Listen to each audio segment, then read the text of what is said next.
ಒಂದು ಸಂಜೆಯ ಕೂಟಕ್ಕೆ ಮತ್ತೊಮ್ಮೆ ನಿಮ್ಮನ್ನು ಆಹ್ವಾನಿಸ್ತೇನೆ ಮತ್ತು ಈ ಒಂದು ಅವಕಾಶವನ್ನ ಮಾಡಿಕೊಟ್ಟಂತ ಬಿಲ್ಡರ್ಸ್ ತಂಡದ ಎಲ್ಲ ಪದಾಧಿಕಾರಿಗಳಿಗೂ ಕರ್ತನಾದ ಯೇಸುವಿನ ನಾಮದಲ್ಲಿ ನನ್ನ ವಂದನೆ. So I'm privileged and glad to speak to you again this evening, and I thank God for this group, the builders, and I really consider it as a great privilege for me to teach you the word and having fellowship with you all. ಕರ್ತನ ನಾಮಕ್ಕೆ ಸ್ತೋತ್ರವಾಗಲಿ. And we have been meditating or studying together from the book of Ephesians. ಎಫೆಸದವರಿಗೆ ಬರೆದ ಪತ್ರದಿಂದ ನಾವು ಅನೇಕ ವಾರಗಳಿಂದ ಅಧ್ಯಯನ ಮಾಡುತ್ತಾ ಬಂದಿದ್ದೇವೆ. ಅಂಡ್ ಹೌದು, ಶಿರೋನಾಮ ಕೊಟ್ಟಿರೋ ಪ್ರಕಾರವಾಗಿ ನಾವು ಕರ್ತನಲ್ಲಿ ನಮಗಿರುವ ಸ್ಥಾನ ಮತ್ತು ಕರ್ತನಲ್ಲಿ ನಾವು ಯಾರಾಗಿದ್ದೇವೆ, ಆಮೇಲೆ ಕರ್ತನಲ್ಲಿ ನಾವು ಹೇಗಿರಬೇಕು, ಅಷ್ಟೇ ಮಾತ್ರವಲ್ಲದೆ ಕರ್ತನಿಗೋಸ್ಕರ ಹೇಗೆ ನಾವು ನಿಲ್ಲಬೇಕು ಆತ್ಮಿಕ ಜೀವನದಲ್ಲಿ, ಇವೆಲ್ಲದರ ಕುರಿತಾಗಿ ಬಹಳ ಗಂಭೀರವಾಗಿ ಬೋಧಿಸುವಂತ ವಿಶೇಷವಾದ ಒಂದು ಪತ್ರವಾಗಿದೆ ಎಫೆಸದವರಿಗೆ ಬರೆದ ಪತ್ರ. ಈ ಪತ್ರವನ್ನ ನಾವು ಅಧ್ಯಯನ ಮಾಡುವಾಗ ಕರ್ತನು ತನ್ನ ಆತ್ಮನ ಮೂಲಕವಾಗಿ ನಮಗೆ ವಿಶೇಷವಾಗಿ ತನ್ನ ತಿಳುವಳಿಕೆಯನ್ನು ಅನುಗ್ರಹಿಸಲಿ, ಜ್ಞಾನವನ್ನು ಅನುಗ್ರಹಿಸಲಿ ಎಂಬುದಾಗಿ ನಿಮ್ಮ ಜೊತೆಯಲ್ಲಿ ನಾನು ಕೂಡ ಪ್ರಾರ್ಥಿಸುವನಾಗಿದ್ದೇನೆ. ಮತ್ತು ನಿಮ್ಮೆಲ್ಲರ ಪ್ರಾರ್ಥನೆಗಾಗಿ, ನಿಮ್ಮ ಸಹಕಾರಕ್ಕಾಗಿ ನಾನು ಕರ್ತನ ನಾಮದಲ್ಲಿ ನಿಮಗೆ ವಂದಿಸ್ತೇನೆ. Once again, I want to thank you for your prayers and your fellowship together in this venture. And I pray that God would continue to bless you, your family, your job, your church, and your ministry. ಕರ್ತನಿಗೆ ಸ್ತೋತ್ರವಾಗಲಿ. Okay, ಕಳೆದ ಹಲವಾರು ದಿವಸಗಳಿಂದ ಈ ಪತ್ರದ ಆತ್ಮೀಕ ಹಿನ್ನೆಲೆ ಕುರಿತಾಗಿ ಹಾಗೂ ಈ ಪತ್ರದಲ್ಲಿರ್ತಕ್ಕಂಥ ದೈವಶಾಸ್ತ್ರ ಸಂಬಂಧವಾಗಿರುವ ಸತ್ಯಾರ್ಥಗಳ ಕುರಿತು ನಾನು ವಿವರಿಸ್ತಾ ಬಂದಿದ್ದೇನೆ. ಇವತ್ತು ಕೂಡ ಅದನ್ನ ಮುಂದುವರಿಸಬೇಕೆಂಬುದಾಗಿ ನಾನು ಬಯಸ್ತೇನೆ. ಈ ಪತ್ರದ ಆಧಾರದ ಮೇರೆಗೆ ನಾವು ಈ ವಿಚಾರಗಳನ್ನ ನಾವೊಟ್ಟಾಗಿ ಅಧ್ಯಯನ ಮಾಡಲಿಕ್ಕಿದ್ದೇವೆ. ಅದಕ್ಕೋಸ್ಕರವಾಗಿ 1ನೇ ಅಧ್ಯಾಯದಲ್ಲಿ ನಾವು 7ನೇ ವಚನದಿಂದ ನಾವು ಸುಮಾರು ವಚನಗಳನ್ನ ಓದಬೇಕಾಗಿದೆ. ಎಸ್ಪೆಷಲಿ 7ನೇ ವಚನದಿಂದ 12ನೇ ವಚನಗಳ ತನಕ ನಾವು ಓದಬೇಕಾಗ್ತದೆ. For that reason we need to read from the first chapter of Ephesians and verse 7 through or 6 through 12, 12 ವಚನಗಳ ತನಕ 6ನೇ ವಚನದಿಂದ ಇಲ್ಲಿ ನಾವು ಓದುವಾಗ, ಆತನು ತನ್ನ ಕೃಪೆಯನ್ನು ಪ್ರಖ್ಯಾತಿಗೆ ತರಬೇಕೆಂದು ನಮ್ಮನ್ನು ಯೇಸು ಕ್ರಿಸ್ತನ ಮೂಲಕ ತನ್ನ ಪುತ್ರರನ್ನಾಗಿ ಸ್ವೀಕರಿಸುವುದಕ್ಕೆ ದಯಾಪೂರ್ವಕವಾದ ತನ್ನ ಚಿತ್ತಾನುಸಾರವಾಗಿ ಮೊದಲೇ ಸಂಕಲ್ಪ ಮಾಡಿದ್ದನು. ಈ ಕೃಪಾದಾನವು ಆತನ ಪ್ರಿಯನಲ್ಲಿಯೇ ನಮಗೆ ದೊರೆಯಿತು.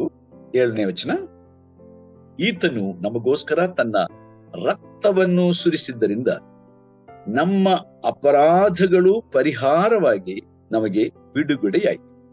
ಇದು ದೇವರ ಕೃಪಾತಿಶಯವೇ. ಈ 2 ವಾಕ್ಯಗಳಲ್ಲಿ ದೇವ ಶಾಸ್ತ್ರದ ಪರವಾಗಿ ನಾವು ಗಮನಿಸುವಾಗ, we read about the Father God, we read about the Son God, the beloved Son of the Father, and as we read down, ಕೆಳಗಿನ ವಚನ ಓದುವಾಗ ನಾವು ಗಮನಿಸುವಾಗ 8ನೇ ವಚನದಲ್ಲಿ ಆತನು ರಹಸ್ಯವಾದ ತನ್ನ ಸಂಕಲ್ಪವನ್ನು ನಮಗೆ ತಿಳಿಯಪಡಿಸುವುದರ ಮೂಲಕ ವಿಶೇಷವಾದ ಜ್ಞಾನವನ್ನು, ಬುದ್ಧಿಯನ್ನು ಕೊಟ್ಟು ಆ ಕೃಪೆಯನ್ನು ಇನ್ನೂ ಹೆಚ್ಚಾಗಿ ನಮಗೆ ತೋರಿಸಿದ್ದಾನೆ. 9 ಮತ್ತು 10, ತಾನು ಕಾಲವು ಪರಿಪೂರ್ಣವಾದಾಗ verse 9 and 10 ನಿರ್ವಹಿಸಬೇಕಾದ ಒಂದು ಕೃಪೆಯುಳ್ಳ ಸಂಕಲ್ಪವನ್ನು ಆತನು ಕ್ರಿಸ್ತನಲ್ಲಿ ಮೊದಲೇ ನಿಷ್ಕರ್ಷೆ ಮಾಡಿಕೊಂಡಿದ್ದನು. ಅದೇನೆಂದರೆ, ಭೂಪರಲೋಕಗಳಲ್ಲಿರುವ ಸಮಸ್ತವನ್ನು ಕ್ರಿಸ್ತನಲ್ಲಿ ಒಂದಾಗಿ ಕೂಡಿಸಬೇಕೆಂಬುದೇ ಕ್ರಿಸ್ತನಲ್ಲಿಯೇ ಸಮಸ್ತವು ಒಂದಾಗುವುದು. 11, 12 verse 11 and 12. ಇದಲ್ಲದೆ ಆತನಲ್ಲಿ ನಾವು ದೇವರ ಸ್ವಕೀಯ ಪ್ರಜೆಯಾದವು, ಇರಬೇಕಾದ ಕ್ರಿಸ್ತನಲ್ಲಿ, ಬರಬೇಕಾದ ಕ್ರಿಸ್ತನಲ್ಲಿ ಎದುರು ನೋಡುತ್ತಿದ್ದ ನಾವು ತನ್ನ ಮಹಿಮೆಯನ್ನು ಪ್ರಖ್ಯಾತಿ ಪಡಿಸಬೇಕೆಂದು ಸಮಸ್ತ ಕಾರ್ಯಗಳನ್ನು ತನ್ನ ಇಷ್ಟದಂತೆ ನಡೆಸುವ ದೇವರು ತನ್ನ ಸಂಕಲ್ಪದ ಮೇರೆಗೆ ನಮ್ಮನ್ನು ಆದಿಯಲ್ಲಿಯೇ ಆರಿಸಿಕೊಂಡರು. verse 13. ನಿಮ್ಮ ರಕ್ಷಣೆಯ ವಿಷಯವಾದ ಸುವಾರ್ತೆ ಎಂಬ ಸತ್ಯವಾಕ್ಯವನ್ನು ಕೇಳಿ ಕ್ರಿಸ್ತನಲ್ಲಿ ನಂಬಿಕೆ ಇಟ್ಟವರಾದ ನೀವು ಸಹ ವಾಗ್ದಾನ ಮಾಡಲ್ಪಟ್ಟ ಪವಿತ್ರಾತ್ಮನೆಂಬ ಮುದ್ರೆಯನ್ನು ಹೊಂದಿದ್ದೀರಿ. ಓಕೆ, ಇಲ್ಲಿಗೆ ನಾವು ನಿಲ್ಲಿಸೋಣ. ನಾನು ಒಂದು ಎಕ್ಸ್ಟ್ರಾ ಓದಿದ್ದೇನೆ, 13ನೇ ವಾಕ್ಯಗಳ ತನಕ. So as we read in this portion, ಈ ಇಷ್ಟು ವಾಕ್ಯಗಳಲ್ಲಿ ನಾವು ತ್ರೈಯೇಕ ದೇವರ ಕುರಿತಾಗಿ ನಾವು ನೋಡುತ್ತೇವೆ. In these scriptures we see the triune God, ದೈವಶಾಸ್ತ್ರ, ದೇವರ ಕುರಿತಾಗಿರುವ ಅಥವಾ ತ್ರೈಯೇಕ ದೇವರ ಕುರಿತಾಗಿರುವಂತ ದೈವಶಾಸ್ತ್ರ ಜ್ಞಾನದ ಕುರಿತಾಗಿ ಇಲ್ಲಿ ನಾವು ತಂದೆಯನ್ನ ನೋಡುತ್ತೇವೆ, ಮಗನನ್ನು ನೋಡುತ್ತೇವೆ ಮತ್ತು ಪವಿತ್ರಾತ್ಮನನ್ನು ನೋಡುತ್ತೇವೆ. ಈ ಮೂವರು ಒಟ್ಟಾಗಿ ಈ ಲೋಕದ ಮನುಷ್ಯರ ಜೀವಮಾನದಲ್ಲಿ ಅಥವಾ ಜೀವಿತದಲ್ಲಿ ಕಾರ್ಯ ಮಾಡುವುದರ ಕುರಿತಾಗಿ ನಾವು ನೋಡುತ್ತೇವೆ. ಇದು ತುಂಬಾ ಗಂಭೀರವಾದ ವಿಷಯ. Okay, so we read this triune God working in connection with every man and woman in this world for his salvation. ಈ ಭೂಮಿಯಲ್ಲಿರ್ತಕ್ಕಂಥ ಪ್ರತಿ ಮನುಷ್ಯನ ರಕ್ಷಣೆಗೋಸ್ಕರವಾಗಿ ದೇವರು ತನ್ನ ಕಾರ್ಯವನ್ನು, ತ್ರಯೇಕತ್ವ ದೇವರು ತನ್ನ ಕಾರ್ಯವನ್ನ ಮನುಷ್ಯ ಚರಿತ್ರೆಯಲ್ಲಿ ಮಾಡಿರುವುದರ ಕುರಿತಾಗಿ ನಾವು ಈ ವಾಕ್ಯಗಳಲ್ಲಿ ಗಮನಿಸುತ್ತೇವೆ.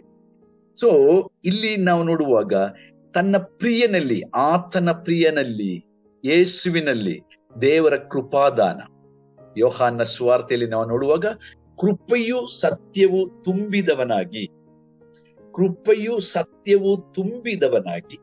ಯೇಸು ಈ ಜಗತ್ತಿಗೆ ಹುಟ್ಟಿ ಬಂದ. ಈ ಡಿಸೆಂಬರ್ ತಿಂಗಳು, ಓಕೆ, ಈ ಡಿಸೆಂಬರ್ ತಿಂಗಳು ಲೋಕಾದ್ಯಂತ ಕ್ರಿಸ್ತ ಜಯಂತಿಯನ್ನ ಆಚರಣೆ ಮಾಡುವಂತ ಕಾಲವಾಗಿದೆ. ಓಕೆ, ಈಗಾಗಲೇ ನಮಗೆ 11 ತಿಂಗಳು ಗತಿಸಿ ಹೋಗಿ 12ನೇ ತಿಂಗಳಿಗೆ, ಡಿಸೆಂಬರ್ ತಿಂಗಳಿಗೆ ನಾವು ಕಾಲಿಟ್ಟಿದ್ದೇವೆ. ಆದರೆ ನನ್ನ ಪ್ರಿಯ ಸ್ನೇಹಿತರೆ, ನಿಮಗೊಂದು ವಿಷಯ ಗೊತ್ತಾ? ಜಗತ್ತಿನಲ್ಲಿ ಅನೇಕರು ಅಕ್ಟೋಬರ್ ತಿಂಗಳಿಂದ ಕ್ರಿಸ್ಮಸ್ ಅನ್ನ ಆಚರಣೆ ಮಾಡುತ್ತಿದ್ದಾರೆ. ಹಾಗೆಯೇ ಹೊಸ ವರ್ಷದಲ್ಲಿಯೂ ಕೂಡ ಜನವರಿ ಮತ್ತು ಫೆಬ್ರವರಿ ತಿಂಗಳಲ್ಲಿಯೂ ಕೂಡ ಅನೇಕ ದೇಶಗಳಲ್ಲಿ, ಪರದೇಶಗಳಲ್ಲಿ ಕ್ರಿಸ್ತ ಜಯಂತಿಯನ್ನ ಆಚರಣೆ ಮಾಡುತ್ತೆ.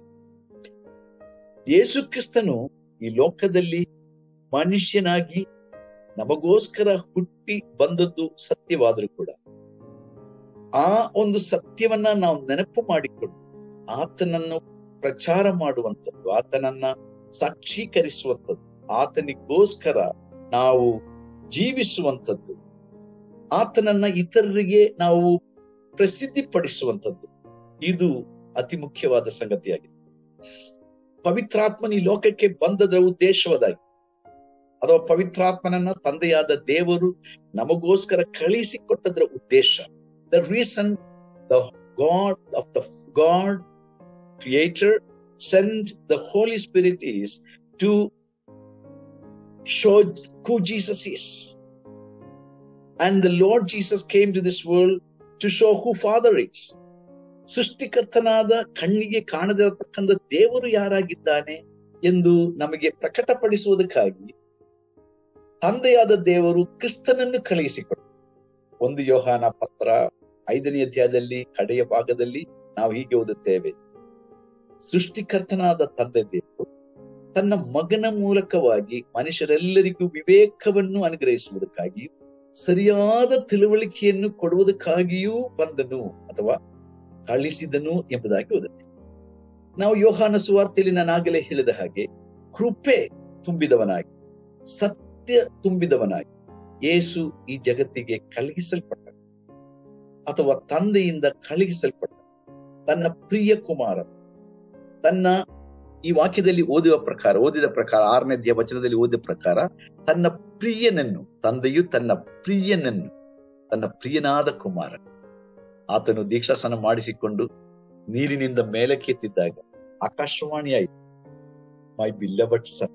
3 ಸಲ ಕರ್ತನಾದ ಯೇಸುವಿನ ಕುರಿತಾಗಿ ನನ್ನ ಪ್ರಿಯನಾದ ಕುಮಾರನು ಎಂಬುದಾಗಿ ತಂದೆಯು ಸಾಕ್ಷಿ ಹೇಳಿದ. ಸೊ ತಂದೆಯಾದ ದೇವರು ಮಗನನ್ನು ಈ ಲೋಕಕ್ಕೆ ಕಳಿಸಿಕೊಟ್ಟದ ಉದ್ದೇಶ ಏನು? ತಂದೆ ಯಾರು ಎಂಬುದನ್ನ ಜಗತ್ತು ತಿಳ್ಕೋಬೇಕು. ಮಗನು ತನ್ನ ಕಾರ್ಯಕ್ರಮವನ್ನ ಅಥವಾ ತನ್ನ ಕಾರ್ಯವನ್ನ ಮುಗಿಸಿ, ರಕ್ಷಣೆ ವಿಮೋಚನೆಯ ಕಾರ್ಯವನ್ನ ಮುಗಿಸಿ ಸ್ವರ್ಗ ಹೋದಾಗ ಆತನು ಹೇಳಿದನು, ನಾನು ಮತ್ತೊಬ್ಬ ಸಹಾಯಕನನ್ನು ನಿಮಗೆ ಕಳಿಸಿಕೊಡ್ತೇನೆ. I will send you another comforter. And why the Holy Spirit was sent to this world? ಯೇಸು ಕ್ರಿಸ್ತನ ಆ ವಾಗ್ದಾನ, ನಾನು ಮತ್ತೊಬ್ಬ ಸಹಾಯಕನನ್ನ ನಿಮಗೆ ಕಳಿಸಿಕೊಡ್ತೇನೆ. ಏನಕ್ಕೋಸ್ಕರ? ಯೇಸು ಯಾರಾಗಿದ್ದಾನೆ ಎಂಬುದನ್ನ ಜಗತ್ತಿಗೆ ತೋರಿಸಿಕೊಡೋದಕ್ಕೆ. ದ ಕನೆಕ್ಟಿವಿಟಿ, ಆ ಒಂದು ಸಂಬಂಧ, ತ್ರಯೇಕ ದೇವರ ಆ ಉದ್ದೇಶಪೂರ್ವಕವಾದಂತಹ ಪ್ರವೇಶ, ಈ ಜಗತ್ತಿಗೆ ಪ್ರವೇಶವಾದದರ ಉದ್ದೇಶ ನಾವು ತಿಳಿದುಕೊಂಡಾಗ ನಾವು ಕೂಡ ಈ ಲೋಕದಲ್ಲಿ ದೇವರ ಉದ್ದೇಶಪೂರ್ವಕವಾಗಿ ನಮ್ಮನ್ನು ದೇವರು ಈ ಲೋಕಕ್ಕೆ ಕಳುಹಿಸಿಕೊಟ್ಟಿದ್ದಾನೆ ಎಂಬುದನ್ನು ನಾವು ತಿಳಿದುಕೊಳ್ಳಬೇಕು. When we understand the purpose of the triune God, we will also understand the purpose for which God has sent us to this world. It is not an accident verse. You and me are not accidentally born in this world. ಯೇಸು ಕ್ರಿಸ್ತನ ಮತ್ತು ತಂದೆಯಾದ ದೇವರು ಯೇಸುವನ್ನು ಕಳಿಸಿಕೊಟ್ಟಾಗೆ, ಯೇಸು ಮತ್ತು ತಂದೆಯಾದ ದೇವರು ಪವಿತ್ರಾತ್ಮನ್ನು ಕಳಿಸಿಕೊಟ್ಟದ್ದು ಉದ್ದೇಶಪೂರ್ವಕವಾಗಿ. ಹಾಗೆಯೇ ತ್ರಯೇಕ ದೇವರು ನಮ್ಮನ್ನು ಸೃಷ್ಟಿ ಮಾಡಿದ್ದು ಕೂಡ ಉದ್ದೇಶಪೂರ್ವಕವಾಗಿ. ಇದು ನಾವು ತಿಳಿದುಕೊಂಡರೆ ನಾವು ಸುಮ್ಮನಿರಕ್ಕೆ ಸಾಧ್ಯ. ನಾವು ಕ್ರಿಸ್ತನ ಸಾಕ್ಷಿಗಳಾಗ್ತೇವೆ, ಕ್ರಿಸ್ತನಿಗೆ ನಾವು ಪ್ರಚಾರ ಮಾಡುತ್ತೇವೆ. ಸರಿ, ಇಲ್ಲಿ ನಾವು ಗಮನಿಸುವಾಗ ಈತನು ನಮಗೋಸ್ಕರ ತನ್ನ ರಕ್ತವನ್ನು ಸುರಿಸಿದ್ದರಿಂದ ನಮ್ಮ ಅಪರಾಧಗಳು ಪರಿಹಾರವಾಗಿ ನಮಗೆ ಬಿಡುಗಡೆಯಾಯಿತು. ಇದು ದೇವರ ಕೃಪಾತಿಶಯವೇ. ಕೃಪೆಯು ಸತ್ಯವು ತುಂಬಿದವನಾಗಿ ಯೇಸು ಲೋಕಕ್ಕೆ ಬಂದ.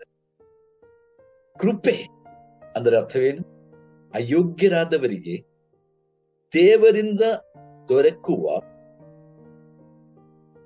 ಆ ಒಂದು ಆಶೀರ್ವಾದ ಯೇಸುವಿನ ಜೀವದ ಮೂಲಕವಾಗಿ, ಆತನ ಶಿಲುಬೆಯ ಮರಣದ ಮೂಲಕವಾಗಿ ಅಥವಾ ಕಲ್ವಾರಿ ಯಜ್ಞದ ಮೂಲಕವಾಗಿ ದೇವರು ನಮಗೆ ಅನುಗ್ರಹಿಸುವಂತ ದಾನವಾಗಿ, ವರದಾನವಾಗಿ ಕೃಪೆ ಅಂತ. God's riches at Christ expense, GRACE ಎಂಬುದಾಗಿ ನಾವು ಇಂಗ್ಲಿಷ್ ನಲ್ಲಿ ಗ್ರೇಸ್ ಅನ್ನ ಬರೆಯುತ್ತೇವೆ. ಅದರ ಅರ್ಥ ಅಷ್ಟೇ, ದೇವರ ಅತಿಶಯಕರವಾದಂತಹ ಆ ಒಂದು ಸೌಭಾಗ್ಯಗಳನ್ನ, ಐಶ್ವರ್ಯಗಳನ್ನ, ಆತ್ಮೀಕ ಐಶ್ವರ್ಯಗಳನ್ನ, ಲೋಕ ಸಂಬಂಧವಾದ ಐಶ್ವರ್ಯವಲ್ಲ, ಆತ್ಮ ಸಂಬಂಧವಾದ ಐಶ್ವರ್ಯಗಳನ್ನ ಯೇಸುವಿನ ಮರಣದ ಮೂಲಕ ಆತನು ನಮಗೋಸ್ಕರ ತನ್ನನ್ನೇ ಖರ್ಚು ಮಾಡಿಕೊಂಡದ ನಿಮಿತ್ತವಾಗಿ ನಮಗೆ ದೇವರ ಕೃಪೆಯು ದೊರಕಿತು. ತನ್ನ ರಕ್ತದ ಮೂಲಕ ಎಂಬುದಾಗಿ ನಾವಿಲ್ಲಿ ಓದುತ್ತೇವೆ. ಯೇಸು ಸ್ವಾಮಿ ತನ್ನ ಪರಿಶುದ್ಧವಾದ ರಕ್ತವನ್ನ ಸುರಿಸಿದರು. ಯಾಕಂದರೆ ರಕ್ತಧಾರೆ ಇಲ್ಲದೆ ನಮಗೆ ಪಾಪ ಪರಿಹಾರ ಇಲ್ಲ ಎಂಬುದಾಗಿ ಪ್ರಿಯ ಪತ್ರದಲ್ಲಿ ನಾವು ಓದುತ್ತೇವೆ. ರಕ್ತಧಾರೆಯನ್ನು ಯೇಸು ನಮಗೋಸ್ಕರವಾಗಿ ಮಾಡಿದರು. ಆತನ ಪರಿಶುದ್ಧವಾದ ಪಾಪರಹಿತವಾದ ರಕ್ತದ ಮೂಲಕ ನಮ್ಮ ಪಾಪಗಳಿಗೆ, ಅಪರಾಧಗಳಿಗೆ ಪರಿಹಾರವಾಯಿತು. ನೋಡ್ರಿ, ಪಾಪ ಮತ್ತು ಅಪರಾಧ, ಇದು 2ನೇ ಅಧ್ಯಾಯದಲ್ಲಿ ಕೂಡ ನಾವು ನೋಡುತ್ತೇವೆ. ಆತನು ಅಪರಾಧಗಳ ಮತ್ತು ಪಾಪಗಳ ದಸೆಯಿಂದ ಸತ್ತವರಾಗಿದ್ದ ನಿಮ್ಮನ್ನು ಸಹ ಬದುಕಿಸಿದರು. In chapter 2 and verse 1 we read almost the same thing. And you were dead in trespasses and sins. Sin is an inborn disease, infectious ಅಥವಾ ಸಾಂಕ್ರಾಮಿಕವಾಗಿ ಹುಟ್ಟಿನಿಂದಲೇ ನಮ್ಮಲ್ಲಿ ಸೇರಿಕೊಂಡಿರುವಂತ ಆ ಒಂದು ಕಾಯಿಲೆ ಎಂಬುದಾಗಿ ಹೇಳಿದರೆ ತಪ್ಪಾಗದು. ಪಾಪ ಹುಟ್ಟಿನಿಂದಲೇ ಪ್ರತಿಯೊಬ್ಬರಲ್ಲಿ ಈ ಪಾಪ ಎಂಬ ಸಾಂಕ್ರಾಮಿಕ ರೋಗ ಸೇರಿಕೊಂಡಿದೆ. ಎರಡನೇದು ಅಪರಾಧ. ಅಪರಾಧ ಅಂದ್ರೆ ಏನು? ಇಲ್ಲಿ ಪೌಲನು 2 ಪದಗಳು ಉಪಯೋಗಿಸಿದ್ದಾನೆ, ಪಾಪ ಮತ್ತು ಅಪರಾಧ. What does it mean? ಅಪರಾಧ, ಟ್ರೆಸ್ಪಾಸ್. ಟ್ರೆಸ್ಪಾಸ್ ಅಂದ್ರೆ ಅರ್ಥ ಏನು? ಅಪರಾಧ ಅಂದ್ರೆ ಕಾನೂನನ್ನು ಮೀರುವುದಕ್ಕೆ ಅಪರಾಧ. ನಮ್ಮ ಮನುಷ್ಯರಾದ ನಾವೆಲ್ಲರೂ ಅಪರಾಧಿಗಳಾಗುವುದು ಹೇಗೆ? ದೇವರ ಕಾನೂನನ್ನು ಮೀರುವುದರ ಮೂಲಕ. We all became trespassers by disobeying the law of God, the commandment of God. So we are all have been disobedient to the law of God. ಆದ ಕಾರಣ ನಾವು ಪಾಪದ ಮೂಲಕವಾಗಿ ಮತ್ತು ಅಪರಾಧಿಗಳ ಮೂಲಕವಾಗಿ ನಾವು ಆತ್ಮ ಸಂಬಂಧವಾಗಿ ಸತ್ತವರು ಎಂಬುದಾಗಿ ದೇವರು ಹೇಳ್ತಾರೆ. We are dead by sins and also through trespasses. But Jesus, by paying his very life for us, ಯೇಸು ಸ್ವಾಮಿ ತನ್ನ ಸ್ವಂತ ಪ್ರಾಣವನ್ನು ನಮಗೆ ಈಡಾಗಿ ಕೊಟ್ಟದರ ಮೂಲಕ ನಮಗೆ ಪಾಪದಿಂದ ವಿಮೋಚನೆಯಾಯಿತು ಮತ್ತು ಅಪರಾಧಗಳಿಂದ ನಮಗೆ ಬಿಡುಗಡೆಯಾಗುತ್ತದೆ. ಯಾವಾಗ ನಮ್ಮ ತಪ್ಪುಗಳನ್ನು ಒಪ್ಪಿಕೊಂಡು ಅರಿಕೆ ಮಾಡಿ ದೇವರಿಗೆ ನಮ್ಮ ಬಾಳನ್ನು ಸಮರ್ಪಿಸಿಕೊಡುವ. 1 ಯೋಹಾನ 1ನೇ ಅಧ್ಯಾಯ 7ನೇ ವಚನದಿಂದ ನಾವು ಕೆಳಗೆ ಓದುವಾಗ, when we believe in the sacrifice of the Lord Jesus Christ on the cross, and when we confess that Christ is my Savior and Lord, and when we commit our whole life to the obedience to God by faith, our trespasses will be forgiven. Our sins will be forgiven. ನಮ್ಮ ಪಾಪಗಳಿಗೆ ಮಾತ್ರವಲ್ಲ, ನಮ್ಮ ಅಪರಾಧಗಳಿಗೂ ನಮಗೆ ಕ್ಷಮೆಯನ್ನು ದೇವರು ಅನುಗ್ರಹಿಸ್ತಾರೆ. This is called ಕೃಪೆ. ಇದು ದೇವರ ಕೃಪಾ ದಾನ ಎಂಬುದಾಗಿ ಈ ಪತ್ರದಲ್ಲಿ ಪೌಲನು ಹೇಳ್ತಾನೆ. ಬಹಳ ಸುಂದರವಾದಂತಹ ಒಂದು ಪತ್ರ. It's a wonderful and beautiful letter written by Apostle Paul to the believers at Ephesus or Ephesus. So ಎಫೆಸದವರಿಗೆ ಪತ್ರ ಬರೆಯುವುದರ ಮೂಲಕವಾಗಿ ಪೌಲನು ಈ ಸತ್ಯಾರ್ಥವನ್ನ ಪ್ರಕಟಪಡಿಸ್ತಾ ಇದ್ದಾನೆ. ದೆನ್ ನಾವು ಮುಂದಕ್ಕೆ ಓದುವಾಗ, ನಾವು ಕೆಳಗಡೆ ಓದುವಾಗ, ನಿಮಗೆ ಬಿಡುಗಡೆಯಾಯಿತು, ಇದು ದೇವರ ಕೃಪಾತಿಶಯವೇ. 8ನೇ ವಚನ, verse 8, ಆತನು ರಹಸ್ಯವಾದ ತನ್ನ ಸಂಕಲ್ಪವನ್ನು ನಮಗೆ ತಿಳಿಯಪಡಿಸುವುದರ ಮೂಲಕ ವಿಶೇಷವಾದ ಜ್ಞಾನವನ್ನು, ಬುದ್ಧಿಯನ್ನು ಕೊಟ್ಟು ಆ ಕೃಪೆಯನ್ನು ಇನ್ನೂ ಹೆಚ್ಚಾಗಿ ನಮಗೆ ತೋರಿಸಿದ್ದಾನೆ. ಸೊ ಕೃಪೆಯು ಕ್ರಿಸ್ತನ ಮೂಲಕವಾಗಿ ನಮಗೆ ದೇವರು ಕೊಟ್ಟಿದ್ದಾನೆ. ಅಷ್ಟೇ ಮಾತ್ರವಲ್ಲದೆ ಈ ಕೃಪೆಯನ್ನ ಅತಿಶಯವಾಗಿದೆ ಎಂಬುದನ್ನ ಇನ್ನೂ ಹೆಚ್ಚಾಗಿ ದೇವರು ನಮಗೆ ಪ್ರಕಟಪಡಿಸಿದ್ದಾನೆ. ಸೊ ಕೃಪೆಯ ಮೇಲೆ ಕೃಪೆಯನ್ನು ನಮಗೆ ದೇವರು ಅನುಗ್ರಹಿಸುವಂತ ದೇವರ ಮಹಾದಯೆ, ದೇವರ ಮಹಾಕರ್ಮ. So over and over again, the grace has been lavished upon us as God's children. ನಾವು ದೇವರ ಮಕ್ಕಳಾಗಿರುವುದೇ ದೇವರ ಕೃಪೆಯಿಂದ. ದೇವರ ಮಕ್ಕಳಾದ ನಂತರ ದಿನಾಲು ದೇವರ ತನ್ನ ಮಹಾ ಕೃಪೆಯನ್ನ ನಮ್ಮ ಪಡೆದಂತ ಕೃಪೆಯ ಮೇಲೆ ಮತ್ತಷ್ಟು ದೇವರು ಸುರಿಸ್ತಾ ಇದ್ದಾರೆ. Hallelujah. So this is a wonderful truth. So God is showering his grace over and over again upon our lives. ನಮ್ಮ ಜೀವಿತಗಳ ಮೇಲೆ ನಾವು ಕೃಪೆಯಿಂದ ರಕ್ಷಣೆ ಹೊಂದಿದ್ದೇವೆ. ಬೈ ಫೇತ್, ನಂಬಿಕೆಯಿಂದ ಕೃಪೆಯನ್ನು ಹೊಂದಿದವರಾದ ನಮ್ಮ ಮೇಲೆ ಇನ್ನೂ ಹೇರಳವಾಗಿ ದೇವರ ಕೃಪೆಯನ್ನು ಸುರಿಸುವಂತ ದೇವರ ಪ್ರೀತಿ ಎಷ್ಟು ಅಪಾರ. Praise the Lord. ದೇವರ ಅತಿ ಪರಿಶುದ್ಧ ನಾಮಕ್ಕೆ ಸ್ತೋತ್ರವಾಗಿದೆ. ಇಲ್ಲಿ 8ನೇ ವಚನದಲ್ಲಿ ಆತನು ರಹಸ್ಯವಾದ ತನ್ನ ಸಂಕಲ್ಪವನ್ನು, this purpose or this God's plan was a mystery ಎಂಬುದಾಗಿ ಪೌಲ ಹೇಳುತ್ತಾರೆ. ಇದು ಒಂದು ಗುಟ್ಟು, ರಹಸ್ಯ. ವಾಟ್ ಇಸ್ ದಟ್ ರಹಸ್ಯ? ಆ ರಹಸ್ಯ ಏನು? ಸಭೆ ದೇವರ ರಹಸ್ಯವಾಗಿದೆ. ಯೇಸು ಕ್ರಿಸ್ತನು ದೇವರ ರಹಸ್ಯವಾಗಿದೆ. ಈ ಒಂದು ಪುಸ್ತಕದಲ್ಲಿ ದೇವರು ಸುಮಾರು 4 ಮಿಸ್ಟರಿಗಳನ್ನ ಅಥವಾ ರಹಸ್ಯಗಳನ್ನ ರಟ್ಟುಪಡಿಸಿದ್ದಾರೆ. In this epistle alone, God has explained to us 4 different mysteries in this book of Ephesians. But at the same time, 5 times the word mystery has been used in this epistle. 5 ಬಾರಿ ಈ ಪತ್ರದಲ್ಲಿ mystery, ರಹಸ್ಯ, ಗುಟ್ಟು ಎಂಬ ಪದವನ್ನು ಉಪಯೋಗಿಸಲಾಗಿದೆ.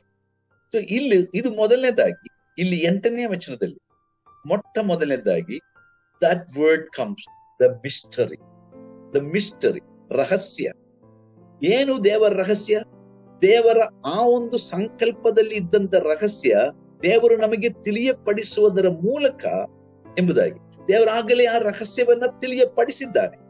ಆ ರಹಸ್ಯ ಏನು? ಇಲ್ಲಿ ಯೇಸು ಕ್ರಿಸ್ತನ ಮೂಲಕವಾಗಿ ಜಗತ್ತಿನ ಸಮಸ್ತರಿಗೂ ಎಲ್ಲರಿಗೂ ರಕ್ಷಣೆ ಉಂಟಾಗಬೇಕು, ವಿಮೋಚನೆಯಾಗಬೇಕು. The mystery of God from the very beginning is that everyone who born in this world must be joined together with Christ, and they must have this redemption through his beloved son Jesus Christ by faith and by grace.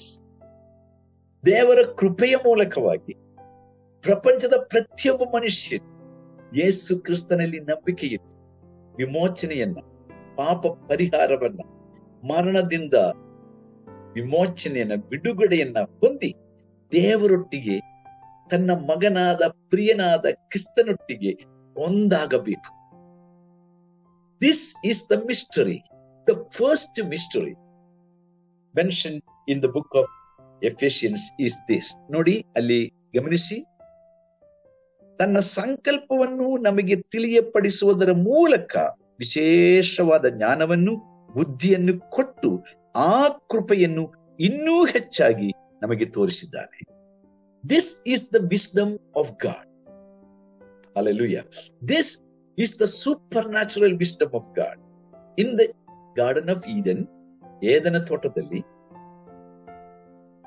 when the devil came into, ಸೈತಾನನು ಅಲ್ಲಿಗೆ ಪ್ರವೇಶ ಮಾಡಿದ. ಅವನು ಮನುಷ್ಯನನ್ನ ಅಥವಾ ಮನುಷ್ಯರನ್ನ ಮೋಸಗೊಳಿಸಿ, ವಂಚಿಸಿ, ನಮ್ಮನ್ನು ಪಾಪದ ಮೂಲಕ ಮರಣಕ್ಕೆ ಒಳಪಡಿಸಿದರು. ಅಪರಾಧದ ಮೂಲಕವಾಗಿ ನಾವು ಶಾಪಕ್ಕೆ ಒಳಗಾದೆವು. ಆದರೆ ಅದೇ ಸಮಯದಲ್ಲಿ ದೇವರು ತನ್ನ ಅನಾದಿ ಕಾಲದ ಯೋಜನೆಯ ಅಡಿಗೆ ನಮ್ಮೆಲ್ಲರನ್ನ ತರಬೇಕೆಂದು ದೇವರು ಚಿತ್ತ ಮಾಡಿದರು. ಇದು ದೇವರ ಕೃಪೆ. ತಪ್ಪು ಮಾಡಿದಾಗಲೂ, ಪಾಪ ಮಾಡಿದಾಗಲೂ, ನಾವು ಬೇಕೆಂದು ದೇವರ ಆಜ್ಞೆಯನ್ನು ಉಲ್ಲಂಘಿಸಿದಾಗ, ಆದಾಮ ಮತ್ತು ಹವ್ವಳು ದೇವರ ಆಜ್ಞೆಯನ್ನು ತಳ್ಳಿಬಿಟ್ಟು ಸೈತಾನನ ಸುಳ್ಳನ್ನು ನಂಬಿ ದೇವರನ್ನು ತಳ್ಳಿಬಿಟ್ಟು ಸೈತಾನನನ್ನು ಒಳಗಡೆ ಸ್ವೀಕರಿಸಿ ಪಾಪಕ್ಕೆ ಅವರು ಗುಲಾಮರಾಗಿ ಅಪರಾಧಗಳಿಗೆ ತಮ್ಮನ್ನು ಸಮರ್ಪಿಸಿಕೊಂಡು ಅವರು ದೇವರಿಂದ ದೂರ ಹೋದಾಗ ದೇವರು ಕನಿಕರದಿಂದ, ಪ್ರೀತಿಯಿಂದ, ದಯೆಯಿಂದ ಆತನು ತನ್ನ ಕೃಪೆಯನ್ನ ನಮಗೆ ಅಯೋಗ್ಯರಾದ ನಮಗೆ ಅನುಗ್ರಹಿಸಿದ್ದಾನೆ. ಇವತ್ತು ಸಭೆಯಲ್ಲಿ ನಾನು ಮಾತನಾಡುವಾಗ ಹೇಳಿದೆ, ನನ್ನ ಸಂದೇಶದಲ್ಲಿ, today as I was preaching in the church, I was telling this truth that the gospel was first preached to the enemy of God and the enemy of mankind. This is a very, very profound truth we find in the book of Genesis chapter 3. ಆದಿಕಾಂಡ ಪುಸ್ತಕ 3ನೇ ಅಧ್ಯಾಯದಲ್ಲಿ ನಾವು ಕಾಣುವಂತ, ಗಮನಿಸುವಂತ ಅತಿ ಶ್ರೇಷ್ಠವಾದ ಒಂದು ಸತ್ಯವಾಗಿದೆ. ಯೇಸು ಕ್ರಿಸ್ತನ ಜನನದ ಕುರಿತಾಗಿ ಅಥವಾ ಯೇಸು ಕ್ರಿಸ್ತನ ಹುಟ್ಟಿನ ಕುರಿತಾಗಿ, ಯೇಸು ಕ್ರಿಸ್ತನ ಲೋಕ ಪ್ರತ್ಯಕ್ಷತೆ ಕುರಿತಾಗಿ, ಮೆಸ್ಸಿಯನಾಗಿ, ರಕ್ಷಕನಾಗಿ, ವಿಮೋಚಕನಾಗಿ, ಜಗತ್ತಿಗೆ ಬರ್ಲಿಕ್ಕಿರುವುದರ ಕುರಿತಾಗಿ ದೇವರು ಸೃಷ್ಟಿಕರ್ತನು ಯೆಹೋವನು ಮೊಟ್ಟ ಮೊದಲು ಹೇಳಿದ್ದು ಮನುಷ್ಯರಿಗಲ್ಲ, ಬದಲಾಗಿ ಸೈತಾನನಿಗೆ, ಸರ್ಪಕ್ಕೆ ಅಥವಾ ಪಿಶಾಚಿಗೆ. 3ನೇ ಅಧ್ಯಾಯ 15ನೇ ವಚನದಲ್ಲಿ ದೇವರು ಸೈತಾನಿಗೆ ಹೇಳುವ ಮಾತಿನಲ್ಲಿ ನಾವು ಅದನ್ನು ಗಮನಿಸುತ್ತೇವೆ. ನಿನ್ನ ತಲೆಯನ್ನು ಜಜ್ಜುವುದಕ್ಕೋಸ್ಕರ ಈ ಸ್ತ್ರೀಯ ಸಂತತಿಯಾಗಿ ಒಬ್ಬನು ಹುಟ್ಟಿ ಬರು. This is the gospel. So gospel is preached 3500 years before the birth of Jesus. 3500 ವರ್ಷಗಳ ಹಿಂದೆಯೇ ಯೇಸುವಿನ ಲೋಕ ಪ್ರತ್ಯಕ್ಷತೆ ಕುರಿತಾಗಿ ಅಥವಾ ಕ್ರಿಸ್ತಮಸಿನ ಕುರಿತಾಗಿ, ಕ್ರಿಸ್ತ ಜಯಂತಿಯ ಕುರಿತಾಗಿ, ಯೇಸು ಕ್ರಿಸ್ತನ ಹುಟ್ಟಿನ ಕುರಿತಾಗಿ ಸೃಷ್ಟಿಕರ್ತನಾದ ದೇವರು ಸೈತಾನಿಗೆ ತಿಳಿಯಪಡಿಸಿದ. ಸೈತಾನಿಗೆ ಆ ಒಂದು ಮಾತು ಹೇಳುವಾಗ ಇದು ವಾಗ್ದಾನವಾಗಿ ದೇವರು ಮನುಷ್ಯ ಕುಲಕ್ಕೆ ಹೇಳ್ತಾ ಇದ್ದ. ಯಾಕಂದ್ರೆ ಆದಾಮನು ಆ ಜಾಗದಲ್ಲಿದ್ದ, ಹವ್ವಳು ಜೊತೆಯಲ್ಲಿ ಇದ್ದ. ಅವರು ಇಬ್ಬರಿಗೂ ದೇವರು ವಾಗ್ದಾನ ಹೇಳ್ತಾ ಇದ್ದಾರೆ. ನೋಡು, ನೀವು ಇವತ್ತು ಪಾಪದ ಮತ್ತು ಅಪರಾಧದ ನಿಮಿತ್ತ ಮರಣಕ್ಕೂ ಶಾಪಕ್ಕೂ ಒಳಗಾಗಿದ್ದೀಯ. ಆದರೆ ನಿಮ್ಮಿಂದಲೇ ಅಥವಾ ಇನ್ನೊಂದು ಮಾತು ಹೇಳಿದ್ರೆ ನಿನ್ನಿಂದಲೇ, ಸ್ತ್ರೀಯಿಂದಲೇ, ಹವ್ವಳಿಂದಲೇ ನಾನು ರಕ್ಷಕನನ್ನ ಈ ಲೋಕಕ್ಕೆ ಕಳುಹಿಸಿಕೊಡುವೆ. Is that wonderful gospel? Is that not a great gospel? Is not that a eternal gospel? ನಿತ್ಯವಾದ ದೇವರ ಸುವಾರ್ತೆ. ಹಲ್ಲೆಲೂಯಾ. ಅತಿ ಶ್ರೇಷ್ಠವಾದ ದೇವರ ಸುವಾರ್ತೆ. ಪ್ರಕಟಣೆ ಗ್ರಂಥದಲ್ಲಿ ನಿತ್ಯ ಸುವಾರ್ತೆ ಎಂಬುದಾಗಿ ಒಂದು ಕಡೆ ನಾವು ಓದುತ್ತೇವೆ. ನಿತ್ಯ ಸುವಾರ್ತೆ. ಸೊ ಸುವಾರ್ತೆ ಎಂಬುದು ಅದು ನಿತ್ಯ ಕಾಲದಿಂದಲೂ ಅಥವಾ ನಿತ್ಯತ್ವಕ್ಕೆ ಸೇರಿದ್ದಾಗಿದೆ. Gospel is an eternal gospel. It's not just for 2000 years. No. Gospel is God's purpose. ಯೇಸು ದೇವರ ಉದ್ದೇಶವಾಗಿದೆ. ಅಂಡ್ ಈ ಉದ್ದೇಶವನ್ನು ತಿಳಿದುಕೊಂಡಂತ ನಾವು ಈ ಗಾಸ್ಪಲ್ ಅನ್ನು ಮುಚ್ಚಿಟ್ಕೊಳ್ಳುವುದಾದ್ರೂ ಹೇಗೆ? How can we keep silence by believing in this gospel? By understanding this gospel, this eternal gospel. So we need to preach this gospel, especially this time of season. There's a great reason for you and me to preach. ನನಗೆ ಮತ್ತು ನಿಮಗೆ ಈ ಜಗತ್ತಿಗೆ ಸಾರುವುದಕ್ಕೆ ಎಲ್ಲ ಕಾರಣಗಳು ಇದೆ. ಆ ಕಾರಣ ಕರ್ತನು ಯಾರಾಗಿದ್ದಾನೆ? ಆ ಕಾರಣನು ಯಾರಾಗಿದ್ದಾನೆ? ಅದು ರಕ್ಷಕನಾದ ಯೇಸುವಾಗಿದ್ದಾನೆ. ಆದಿಕಾಂಡದಲ್ಲಿಯೇ ದೇವರು ಹೇಳಿದರು, ಸ್ತ್ರೀಯ ಸಂತತಿಯಾಗಿ, ಆದಾಮನ ಸಂತತಿಯಾಗಿ ಎಲ್ಲ ಹುಟ್ಟುವ ಸ್ತ್ರೀಯ ಸಂತತಿಯಾಗಿ. ಜಗತ್ತಿಗೆ ಮೊಟ್ಟ ಮೊದಲು ಜಗತ್ತಿನಲ್ಲಿ ಮೊಟ್ಟ ಮೊದಲು ಮೋಸಕ್ಕೆ ಒಳಗಾದವಳು ಮೊದಲು ಹವ್ವಳು, ಆಮೇಲೆ ಆದಾಮ. ಅದೇ ರೀತಿಯಲ್ಲಿ ಜಗತ್ತಿಗೆ ರಕ್ಷಕನನ್ನು ದೇವರು ತಂದದ್ದು ಆ ಸ್ತ್ರೀಯ ಮೂಲಕ ಅಥವಾ ಹೆಂಗಸಿನ ಮೂಲಕ, ಕನ್ಯೆಯ ಮೂಲಕ. ಮುಳ್ಳಿನಿಂದ ಮುಳ್ಳನ್ನು ತೆಗೆಯುವ ಸಿದ್ಧಾಂತ ಅದು ಹಳೇದು. ಮುಳ್ಳಿನಿಂದಲೇ ತೆಗೆಯೋದು. ಸೈತಾನನ್ನು ಹವ್ವಳನ್ನು ಮೋಸಗೊಳಿಸಿದ ಅದೇ ಸ್ತ್ರೀಯ ಮೂಲಕವಾಗಿ ಜಗತ್ತಿಗೆ ರಕ್ಷಣೆಯನ್ನು ದೇವರು ಉಂಟು ಮಾಡಿ. Is that not wonderful? Is that not so beautiful? This is the good news today. ಇವತ್ತಿನ ಜಗತ್ತಿಗೆ ನಾವು ಸಾರಬೇಕಾದ ಸುವಾರ್ತೆ ಇದಾಗಿದೆ. This is what god spoke. This is what god spell. ದೇವರು ಹೇಳಿದ್ದ ಸತ್ಯ ಇದಾಗಿದೆ. ಆದಿಕಾಂಡ 3:15 ನಿನ್ನ ಸಂತತಿ, ಆದಾಮನ ಸಂತತಿಯಲ್ಲಿ ಸ್ತ್ರೀಯ ಸಂತತಿ, ಕಾಲವು ಪರಿಪೂರ್ಣವಾದಾಗ ಸ್ತ್ರೀಯ ಸಂತತಿಯಾಗಿ ಯೇಸು ಜನಿಸಿದನು ಎಂಬುದಾಗಿ ಗಲಾತ್ಯದವರ ಪತ್ರದಲ್ಲಿ ನಾವು ಓದುತ್ತೇವೆ. In the book of Galatians, we read, when the time was fully come, God sent His Son. in a virgin, and that is Mary. ಒಬ್ಬ ಕನ್ಯೆಯಲ್ಲಿ ಯೇಸು ಹುಟ್ಟಿದ, ಒಬ್ಬ ಸ್ತ್ರೀಯಲ್ಲಿ ಯೇಸು ಹುಟ್ಟಿದ. ಪುರುಷ ಸಂಕಲ್ಪವಿಲ್ಲದೆ, ಪುರುಷ ಸಂಪರ್ಕವಿಲ್ಲದೆ ಯೇಸು ಮರಿಯಳಲ್ಲಿ ಹುಟ್ಟಿದನು. ಅದೇ ನಾವು ಮತ್ತಾಯನ ಸುವಾರ್ತೆ 1ನೇ ಅಧ್ಯಾಯ 16ನೇ ವಚನದಲ್ಲಿ ಓದುವುದಾಗಿದೆ. When we read the book of Matthew chapter 1 and verse 16, we read about the genealogy of Jesus, ಅಲ್ವಾ? ಯೇಸು ಕ್ರಿಸ್ತನ ಆ ಒಂದು ವಂಶಾವಳಿಯನ್ನು ನಾವು ಗಮನಿಸುವಾಗ ಅಲ್ಲಿ ಯೇಸು ಹುಟ್ಟಿ ಬಂದನು ಎಂಬುದಾಗಿ ಮತ್ತಾಯನು ಬರೆಯುತ್ತಾರೆ. ಯೇಸುವನ್ನು ಮರಿಯಳು ಹುಟ್ಟಿಸಲಿ, ಯೇಸುವನ್ನು ಯೋಸೇಫನು ಹುಟ್ಟಿಸಲಿ. ಸ್ತ್ರೀ ಶಕ್ತಿಯಿಂದ ಯೇಸು ಹುಟ್ಟಲಿಲ್ಲ. ಪುರುಷ ಶಕ್ತಿಯಿಂದ, ಪುರುಷ ಬೀಜದಿಂದ ಯೇಸು ಹುಟ್ಟಲಿಲ್ಲ. ಯೇಸು ತನ್ನಷ್ಟಕ್ಕೆ ಹುಟ್ಟಿದ. ಯಾಕೆ? God or man, he did not give birth, or by his will, by his desire, Jesus was not born. Neither Mary never desired, or Mary never willed to have a son called Jesus. But God himself born through Mary. That's what we read in the genealogy of Jesus in Matthew chapter 1 and verse 16. He himself born. Nobody gave birth, and nobody made Jesus to born into this world. He himself born, because no one can give birth to God. ದೇವರಿಗೆ ಯಾವ ಮನುಷ್ಯನು ಜನ್ಮ ಕೊಡಕ್ಕೆ ಸಾಧ್ಯ? ಪ್ರಕಟಣೆ 1:8ನೇ ವಾಕ್ಯದಲ್ಲಿ ಇಲ್ಲಿ ನಾವು ಓದುತ್ತೇವೆ. ಪ್ರಕಟಣೆ 1:8. In the book of Revelation chapter 1 and verse 8, we read, the one who was and is to come. And it says, begins with, I am the Alpha and the Omega. I am the reason for the beginning of everything.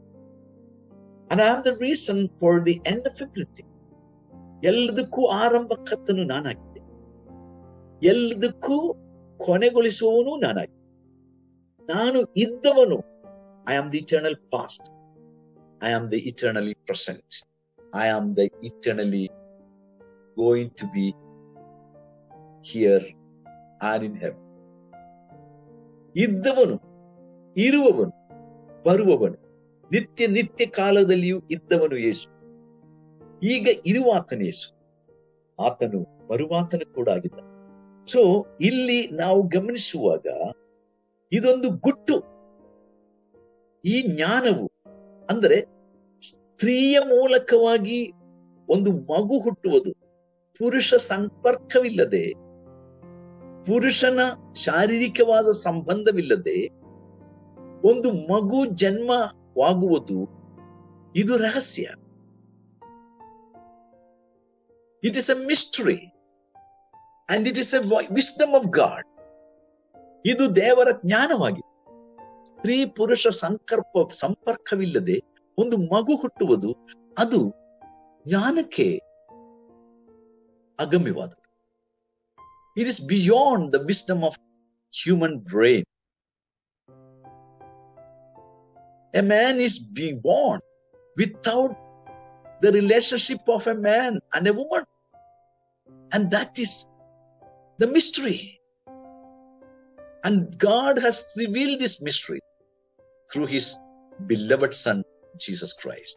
ಈ ರಹಸ್ಯವನ್ನ, ಅಂದರೆ ಪುರುಷ ಸಂಪರ್ಕವಿಲ್ಲದೆ ಒಂದು ಮಗು ಹುಟ್ಟುವುದು ಎಂಬುದು, ಈ ರಹಸ್ಯವನ್ನ ದೇವರು ಅನಾದಿ ಕಾಲದ ಹಿಂದೆಯೇ ಪರ್ಪಸ್ ಮಾಡಿಕೊಂಡ್ರು, ಉದ್ದೇಶ ಮಾಡಿಕೊಂಡ್ರು. ಯಾಕೆ?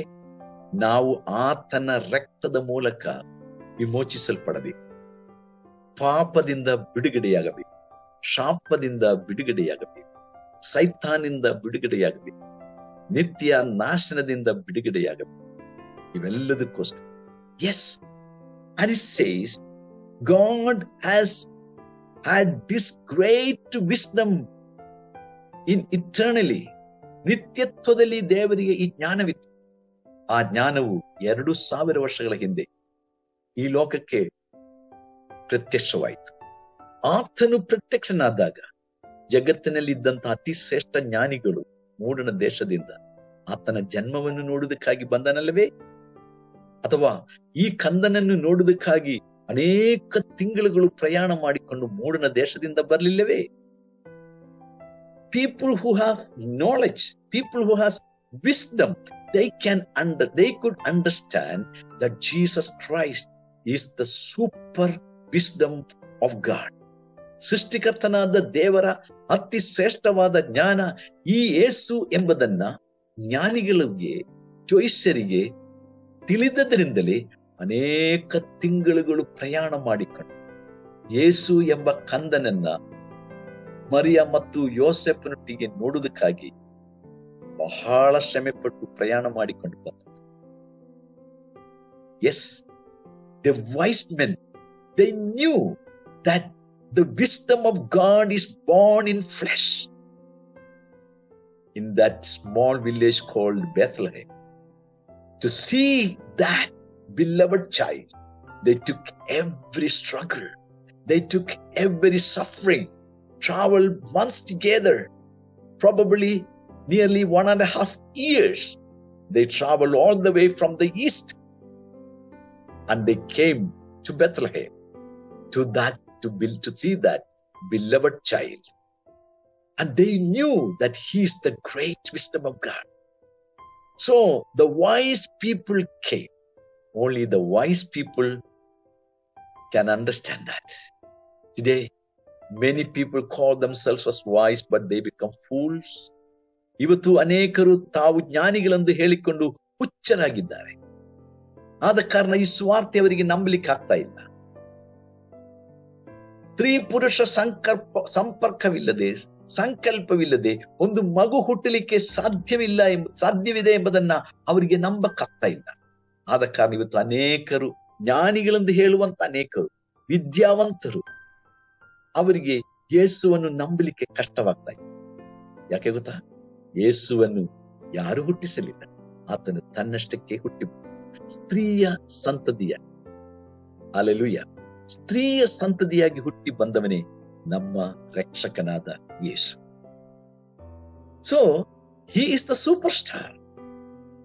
ಆದ ಕಾರಣ ಆತನು ಹುಟ್ಟಿದಾಗ ಮೋಡಣ ದೇಶದಲ್ಲಿ ನಕ್ಷತ್ರವು ಕಾಣಿಸಿಕೊಂಡು ಈ ಲೋಕದಲ್ಲಿ ಎಷ್ಟೋ ಪುಣ್ಯವಂತರು, ದೊಡ್ಡ ಅಧಿಕಾರಿಗಳು, ಬುದ್ಧಿವಂತರು, ಪುಣ್ಯ ಪುರುಷರು, ರಾಜರುಗಳು, ಚಕ್ರವರ್ತಿಗಳು ಹುಟ್ಟಿ ಬಂದಿದ್ದಾರೆ. ಅವರು ಯಾರು ಹುಟ್ಟಿದಾಗ ನಕ್ಷತ್ರ ಕಾಣಿಸಿಕೊಂಡಿಲ್ಲ. ಆದ್ರೆ ಯೇಸು ಎಂಬ ಈ ಜ್ಞಾನಿ ಹುಟ್ಟಿದಾಗ ನಕ್ಷತ್ರವು ಕಾಣಿಸಿಕೊಂಡಿತ್ತು. 1 ಕೊರಿಂಥ ಪತ್ರ, the book of 1 Corinthians chapter 1, there is a beautiful verse. 1 ಕೊರಿಂಥ 1ನೇ ಅಧ್ಯಾಯ. You know what does it says? Verse 30. 1 Corinthians chapter 1 and verse 30. ಹೀಗೆ ಬರೆದಿದೆ, and because of him you are in Christ Jesus, who became to us wisdom from God. ನೋಡಿ, ನೀವು ಕ್ರಿಸ್ತ ಯೇಸುವಿನಲ್ಲಿ ಇರುವುದು ಆತನಿಂದಲೇ, ದೇವರಿಂದಲೇ. ಕ್ರಿಸ್ತ ಯೇಸು, ನೋಡ್ರಿ, ಕ್ರಿಸ್ತ ಯೇಸು ನಮಗೆ ದೇವರ ಕಡೆಯಿಂದ ಜ್ಞಾನವಾಗಿದ್ದಾನೆ. ನಾನು ಫಸ್ಟ್ ಪಾರ್ಟ್ ಮಾತ್ರ ಓದ್ತಾ ಇದ್ದೀನಿ. Jesus Christ is the wisdom of God or wisdom from god.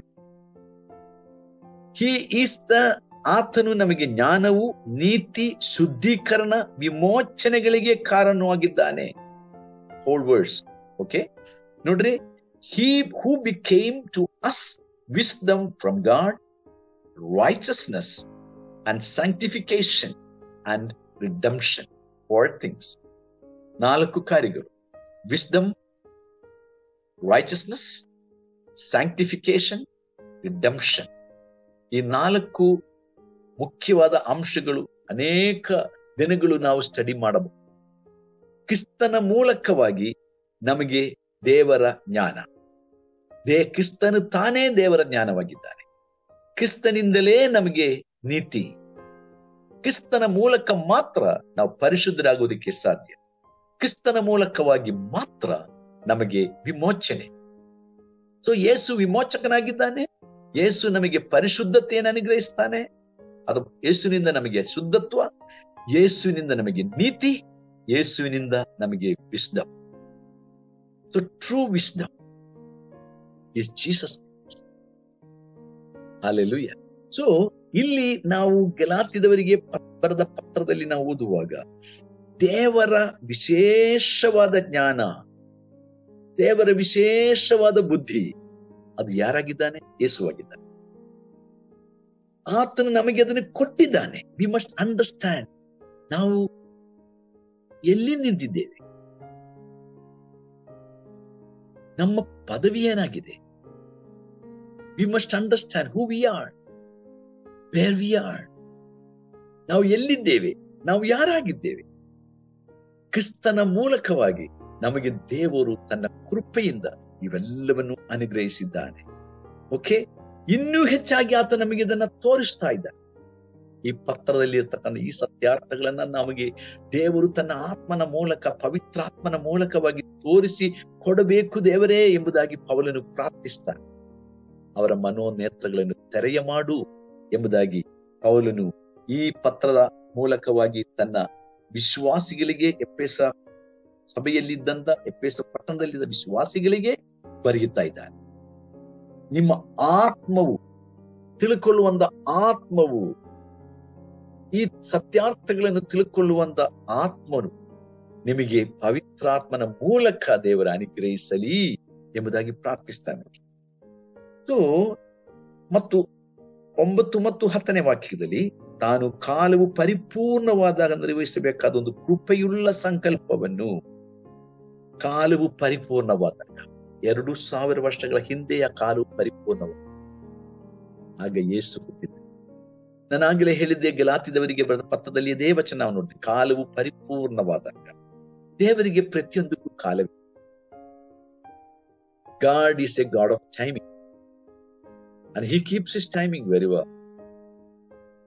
God will never go before his time. God will never act after time. But God will be always in time. ದೇವರು ಸಮಯಕ್ಕೆ ಮುಂಚೆ ಕಾರ್ಯ ಮಾಡಲ್ಲ, ಸಮಯದ ನಂತರ ಕೆಲಸ ಮಾಡಲ್ಲ, ಸಮಯಕ್ಕೆ ಸರಿಯಾಗಿ ಕೆಲಸ ಮಾಡಲ್ಲ. ಎಲ್ಲವನ್ನೂ ಸರಿಯಾಗಿ, ಸಮಯಕ್ಕೆ ಸರಿಯಾಗಿ ಮಾಡುವವನು ದೇವರು ಎಂಬುದಾಗಿ ನಾವು ಇನ್ನೊಂದು ಕಡೆಯಲ್ಲಿ, ಅಂದ್ರೆ ಸಲೋಮೋನ್ ಹೇಳ್ತಾನೆ ಈ ವಚನ. ಓಕೆ, ಸಲೋಮೋನ್ ಹೇಳ್ತಾನೆ, I think in the book of Ecclesiastes, ಪ್ರಸಂಗಿಗಳ ಪುಸ್ತಕದಲ್ಲಿ ಸಲೋಮೋನು ಈ ವಚನಗಳನ್ನು ಹೇಳ್ತಾನೆ. ನೋಡ್ರಿ, ನನಗೆ ತುಂಬಾ ಇಷ್ಟಕರವಾದಂತ ಒಂದು ವಚನ ಇದು. ಓಕೆ, 3ನೇ ಅಧ್ಯಾಯ ಅಂತ ನನಗೆ ಅನಿಸುತ್ತೆ. ಎಸ್, 3ನೇ ಅಧ್ಯಾಯ. ಇನ್ chapter 3 and verse 11, you know what does it say? God has made everything beautiful in its time. What a wonderful verse is this. God has done everything beautiful in His time. Why? What all things we make is not that beautiful. It's not that beautiful. ನಾವು ಮಾಡುವಂತ ಅನೇಕ ಕಾರ್ಯಗಳು ಯಾಕೆ ಅಷ್ಟು ಸುಂದರವಲ್ಲ, ಮನೋಹರವಲ್ಲ? Answer is there is sir. Answer ಏನು ಗೊತ್ತಾ? ನಾವು ಸಮಯ ಮೀರಿ ಮಾಡುತ್ತೇವೆ, ಅಥವಾ ಸಮಯಕ್ಕೆ ಮುಂಚೆ ಮಾಡುತ್ತೇವೆ, ಸಮಯಕ್ಕೆ ಸರಿಯಾಗಿ ಮಾಡಲ್ಲ. We many times do things before time or after time, not in time. That's why it doesn't look so beautiful. But everything that God has made is so beautiful. Why? Because He has done it in His time. In His time. So Solomon says, God has made everything. Everything means everything. ಎಲ್ಲವನ್ನು ಎಂದು ಹೇಳುವಾಗ ಎಲ್ಲವೂ ಅದರಲ್ಲಿ ಅಡಕವಾಗಿ. Everything God has done beautiful. For our eyes, it may be not beautiful. ನಮ್ಮ ಕಣ್ಣುಗಳಿಗೆ ಅದಷ್ಟು ಸುಂದರವಾಗಿ ಕಾಣಿಸ್ಕೊಳ್ಳಲ್ಲ.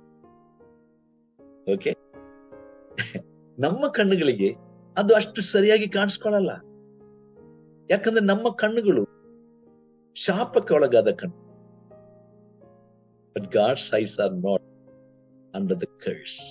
Our body is under curse. Every part of this body is under curse. ನಮ್ಮ ದೇಹದ ಎಲ್ಲ ಅಂಗಗಳು ಶಾಪಕ್ಕೆ ಒಳಗಾದ ಅಂಗಗಳು. ಆದ ಕಾರಣ ನಮ್ಮ ಕಣ್ಣಿಂದ ನಾವು ನೋಡುವಾಗ ನಮಗೆ ಸುಂದರವಾಗಿ ಕಾಣಿಸಲ್ಲ. ಎಲ್ಲವೂ ಸುಂದರವಾಗಿ ಕಾಣಿಸಲ್ಲ. ಕೆಲವಷ್ಟೇ ನಮ್ಮ ಕಣ್ಣಿಗೆ ಇಷ್ಟವಾದದ್ದು ಮಾತ್ರ ಸುಂದರವಾಗಿ ಕಾಣಿಸ್ತದೆ. ನಮ್ಮ ಕಿವಿಗಳಿಗೆ ಇಷ್ಟವಾದದ್ದು ಮಾತ್ರ ನಮಗೆ ಚೆನ್ನಾಗಿ ಕೇಳಿಸ್ತದೆ. ಅದ ನಮಗೆ ಒಳ್ಳೇದಂತ ಅನಿಸ್ತದೆ. ನಮ್ಮ ಕಣ್ಣು ಪಾಪಕ್ಕೆ ಒಳಗಾದ ಕಣ್ಣು, ನಮ್ಮ ಕಿವಿಗಳು, ನಮ್ಮ ಅಂಗಾಂಗಗಳು ಶಾಪಕ್ಕೆ ಒಳಗಾದಂತ ಅಂಗಾಂಗ. ಅದು ದೇವರ ಶರೀರ ಹಾಗಲ್ಲ. ಆತನು ಪರಿಶುದ್ಧ. ರಾತ್ರಿ ಹಗಲು, day and night, the angels in heaven are singing, holy, holy, holy God Almighty. ರಾತ್ರಿ ಹಗಲು ಪರಿಶುದ್ಧರು, ಪರಿಶುದ್ಧರು, ಪರಿಶುದ್ಧರು, ಅಥವಾ ದೇವರು ಪರಿಶುದ್ಧನು, ಪರಿಶುದ್ಧನು, ಪರಿಶುದ್ಧನೆಂಬುದಾಗಿ ಪರಲೋಕದ ಸರ್ವ ಜೀವಿಗಳು ದೇವರನ್ನು ಹೊಗಳಿ ಹಾಡುತ್ತಾ ಇದ್ದಾರೆ. ದೇವರಿಗೆ ಸ್ತೋತ್ರವಾಗಲಿ. ದೇವರಲ್ಲಿ ಪಾಪವಿಲ್ಲ, ಯಾಕಂದ್ರೆ ಆತನು ಪರಿಶುದ್ಧನಾಗಿದ್ದಾನೆ. ಆತನ ಕಣ್ಣುಗಳು ಪರಿಶುದ್ಧವಾಗಿವೆ, ಆತನ ತುಟಿಗಳು ಪರಿಶುದ್ಧವಾಗಿವೆ, ಆತನ ಕಿವಿಗಳು ಪರಿಶುದ್ಧವಾಗಿವೆ, ಆತನ ಕೈಗಳು ಪರಿಶುದ್ಧವಾಗಿದೆ, ಆತನ ಮನಸ್ಸು ಪರಿಶುದ್ಧವಾಗಿದೆ. ಪರಿಶುದ್ಧನಾದ ದೇವರನ್ನು ಪವಿತ್ರತೆಯಿಂದ ನಾವು ಆರಾಧಿಸಬೇಕೆಂದು ಸ್ವಾಮಿ ಹೇಳಿಲ್ಲ. Has not God said to us in the book of John chapter 4, ಯೋಹಾನ ಸುವಾರ್ತೆ 4ನೇ ಅಧ್ಯಾಯದಲ್ಲಿ, those who worship him must worship him in truth and in spirit, ಅಲ್ವಾ? ದೇವರು ಆತ್ಮ ಸ್ವರೂಪ. ಆತನ ಆರಾಧಿಸುವವರು ಆತ್ಮೀಯ ರೀತಿಯಲ್ಲಿ ಸತ್ಯಕ್ಕೆ ತಕ್ಕ ಹಾಗೆ ಆರಾಧಿಸಬೇಕು.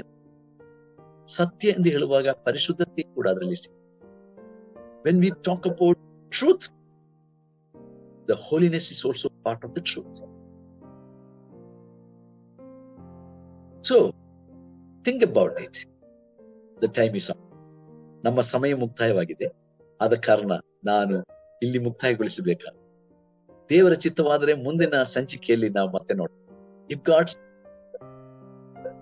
God allows, we will again study this book together in the next episode.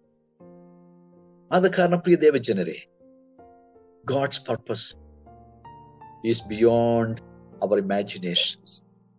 God's grace is above the clouds. God's predestination cannot be measured by our understanding. ದೇವರ ಮುನ್ನಿಯಮನ ನಮ್ಮ ಬುದ್ಧಿಗೆ ಅಪ್ರಮೇಯವಲ್ಲ. ದೇವರ ಕೃಪೆ ಆಕಾಶ ಮಂಡಲಕ್ಕಿಂತಲೂ ಉನ್ನತವಾಗಿದೆ.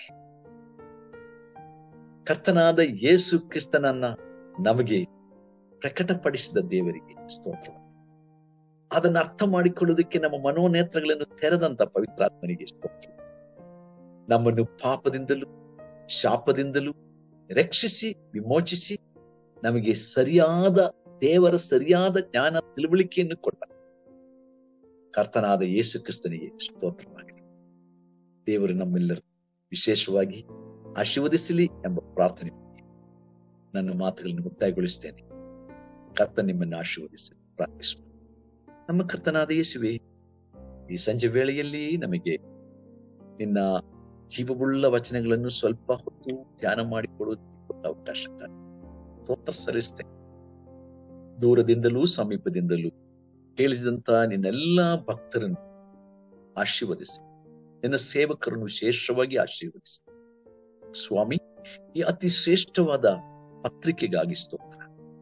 ನಿನ್ನ ಅನೇಕ ಆತ್ಮೀಕ ಗುಟ್ಟುಗಳನ್ನ, ರಹಸ್ಯಗಳನ್ನ ನಿನ್ನ ಭಕ್ತನಾದ ಪೌಲನ ಮೂಲಕ ನೀನು ಪ್ರಕಟಪಡಿಸಿದಕ್ಕಾಗಿ, ಆ ಪತ್ರಗಳನ್ನು ಓದುವಾಗ ನಮ್ಮ ಮೇಲೆ ನಿನಗಿರುವಂತ ಅಪಾರವಾದ ಪ್ರೀತಿ ಕೃಪೆ ಅದು ಎಷ್ಟೊಂದು ದೊಡ್ಡದು ಎಂಬುದನ್ನ ನಮ್ಮ ಬುದ್ಧಿಗೆ ನಿಲುಕದಂತ ವಿಷಯ. ಕರ್ತನೆ, ಈ ಸತ್ಯಾರ್ಥಗಳನ್ನ ನಾವು ತಿಳ್ಕೊಳ್ಳುವಂತೆ ನಮ್ಮನ್ನ ಮನೋನೇತ್ರಗಳನ್ನ ಇನ್ನೂ ಹೆಚ್ಚಾಗಿ ಬದಲಿಸು. ಹಾಗೆ ನಮ್ಮ ನಿಲುವನ್ನು ನಾವು ತಿಳಿದುಕೊಂಡು, ನಮ್ಮ ಪದವಿಯನ್ನು ಅರಿತುಕೊಂಡು, ನಮ್ಮ ಸ್ಥಾನವನ್ನು ಮಾನವನ್ನು ಅರ್ಥ ಮಾಡಿ ಅದಕ್ಕೆ ಸರಿಯಾಗಿ ನಾವು ನಿನ್ನೊಟ್ಟಿಗೆ ಸ್ಪಂದಿಸಿ, ಈ ಲೋಕದಲ್ಲಿ ಸ್ಪಂದಿಸು, ನಿನಗೆ ಸಾಕ್ಷಿಗಳಾಗಿ ಮೆರೆಯುವಂತೆ, ಜೀವಿಸುವಂತೆ ನಮಗೆ ಕೃಪೆ ಮಾಡಬೇಕು. ನಮ್ಮ ರಕ್ಷಕನಾದ ಯೇಸು ಕ್ರಿಸ್ತನ ಹೆಸರು ನಿನ್ನನ್ನು ಅತಿ ವಿನಯದಿಂದ ಪ್ರಾರ್ಥಿಸಿದೆ. ಆಮೆನ್. God bless you. ದೇವರು ನಿಮ್ಮೆಲ್ಲರನ್ನು ಆಶೀರ್ವದಿಸಲಿ.